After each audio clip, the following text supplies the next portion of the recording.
কারিহাল মুশরিকুন। আল্লাহ পাক বলেন, ইউরিদুনা আন ইউতফিউ নূরাল্লাহি বিআফওয়াহিহিম। কাফের মুশরিক অবিশ্বাসীরা চায় তাদের মুখ দিয়ে, তাদের মুখের ভাষা, কথা, বাক্য দিয়ে, সংলাপ দিয়ে আল্লাহর নূরকে নিভিয়ে দিবে। ওয়ায়াবাল্লাহু ইল্লা আইয়ুতিম্মা নূরা। আর আল্লাহ তার নূরকে পরিপূর্ণতা দান করা ছাড়া অন্য কিছুকে অস্বীকার করেন। অর্থাৎ অবশ্যই আল্লাহ তার নূরকে পরিপূর্ণতা দান করবেন। সুবহানাল্লাহ। ওয়ালাউ কারিহাল কাফিরুন, যদিও এটা কাফেররা অপছন্দ করে। হুয়াল্লাযী আরসালা রাসূলাহু বিল হুদা ওয়া দীনিল হক। তিনি মহান আল্লাহ, যিনি আপন রাসূল মুহাম্মদ সাল্লাল্লাহু আলাইহি ওয়াসাল্লামকে প্রেরণ করেছেন হেদায়েতের সাথে, মহাসত্যের সাথে। সুবহানাল্লাহ। যেন তিনি আল্লাহর নূর দ্বীন ইসলামকে সমস্ত ধর্মের উপর, মতাদর্শের উপর বিজয়ী করতে পারেন। ওয়ালাউ কারিহাল মুশরিকুন, যদিও বা মুশরিকরা তা অপছন্দ করে। আমরা তরজমা শুনলাম, আমরা একটু ব্যাখ্যার দিকে যাচ্ছি। আল্লাহ তাআলা তার দ্বীনকে বলেছেন নূর। কি বলেছেন? নূর। আমাদের দেশে যারা বাংলাদেশে ডিপ স্টেটকে পরিচালনা করে, রাষ্ট্র যারা চালায়, এদের অধিকাংশ মানুষ বুদ্ধিজীবী, দার্শনিক, পণ্ডিত, প্রফেসর এবং সাধারণ জনগণের দ্বীন ইসলাম সম্পর্কে পরিপূর্ণ পরিষ্কার ধারণা নাই। এটা একটা দুঃখজনক বিষয়। আমাদের দেশে যারা রাজনীতি করে তারাও ইসলামের পুরা পরিচয়টা জানে না। অথচ পশ্চিমা দুনিয়াতে যারা রাজনীতি করে, নেতৃত্ব দেয়, তিনটা বিষয় তারা পড়ে। কয়টা বিষয়? History, theology, political science. ইতিহাস, ধর্মতত্ত্ব, রাষ্ট্রবিজ্ঞান। এই তিনটা না পড়লে ইউরোপ আমেরিকায় রাজনীতি করা যায় না, দেশ চালানো যায়। সেজন্য ইউরোপ এবং আমেরিকাতে যারা শিল্পপতি এবং ব্যবসায়ী তারা রাজনীতি করে না, এতে তাদের লস হয় ব্যবসা। আমাদের দেশে ঠিক তার উল্টো। এখানে ব্যবসায়ী, শিল্পপতিরাই রাজনীতিতে আসে। আর রাজনীতি করার জন্য ধর্মতত্ত্ব, রাষ্ট্রবিজ্ঞান, ইতিহাস কিছুই করতে হয় না। শুধু লাগে পিস্তল বাহিনী, অবৈধ পয়সা, আঙ্গুল ফুলে কলা গাছ, সব রাজনীতিতে আসে। সব রাজনীতিতে আসে। এই জন্য বাংলাদেশে রাজনীতিতে যথেষ্ট পরিমাণ দুর্বৃত্তায়ন হয়ে গেছে। ভালো মানুষ রাজনীতি করতে ভয় পায়, ঠিক না?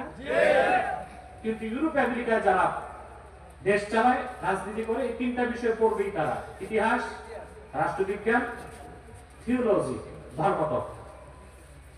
দুঃখ এবং পরিতাপের বিষয়, ইউরোপ এবং আমেরিকায় যে থিওলজি বা ধর্মতত্ত্ব পড়ানো হয়, সেখানে ইসলাম সম্পর্কে ভুল ধারণা তৈরি করা হয়।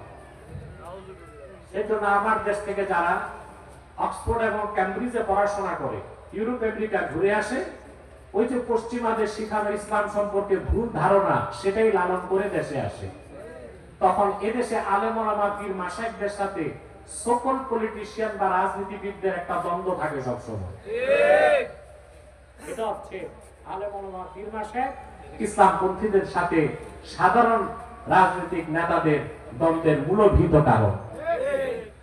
কথা বুঝতেছে?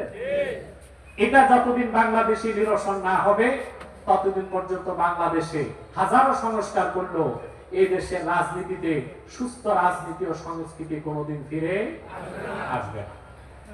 তো ইসলাম সম্পর্কে ধারণা স্পষ্ট থাকতে হবে, ঠিক না?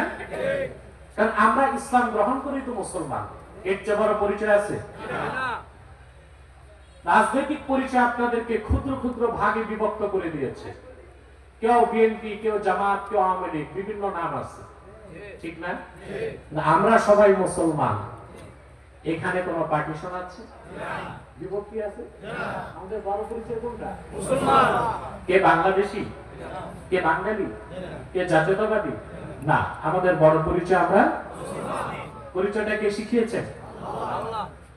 قل يا أهل الكتاب تعالوا إلى كلمة سواء بيننا وبينكم ألا نعبد إلا الله ولا نشرك به شيئا ولا يتخذ بعضنا بعضا أربابا من دون الله فإن تولوا فقولوا اشهدوا بأننا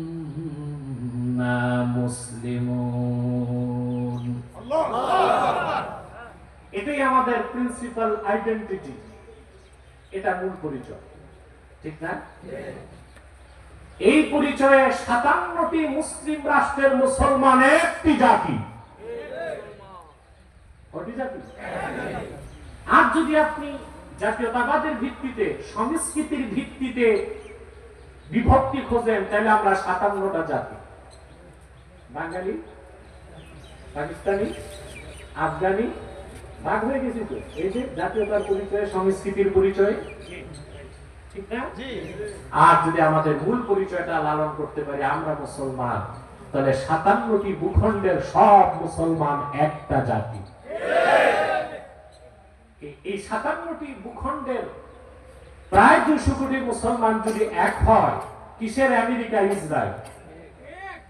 এই বিশ্ব সন্ত্রাসী ইসরায়েলকে মারতে বোমা লাগবে না, মুসলমান পেশাব করলে ভাসতে ভাসতে ভূমধ্য সাগরে চলে যাবে।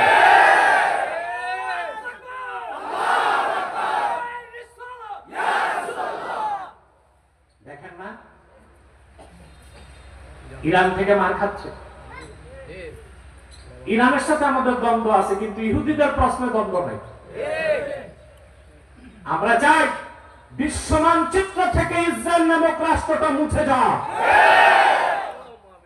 সেজন্য যদি সমস্ত মুসলিম রাষ্ট্রগুলোর ইরানকে সহযোগিতা করার প্রয়োজন হয়, করতে হবে।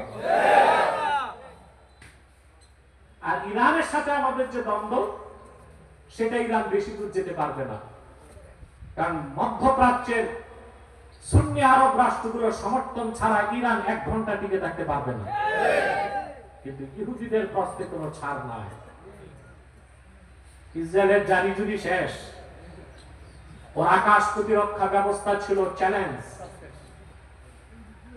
আপনার আয়রন ডম, আমেরিকার সর্বাধুনিক এয়ার ডিফেন্স সিস্টেম, থার্ড, সবকিছুকে ভেদ করে ইরানের মিসাইলগুলো আঘাত করছে ইসরায়েল। 2 বছরের অধিক এই বিশ্বের অবৈধ সন্ত্রাসী হিংস্র রাষ্ট্র ইসরায়েল ফিলিস্তিন আর গাজায় মুসলমানদের রক্ত ঝরিয়েছে। যখন মিসাইলের আঘাত হয় তেল আবিবে, আমাদের হৃদয়ে আনন্দের বন্যা বয়ে যায়।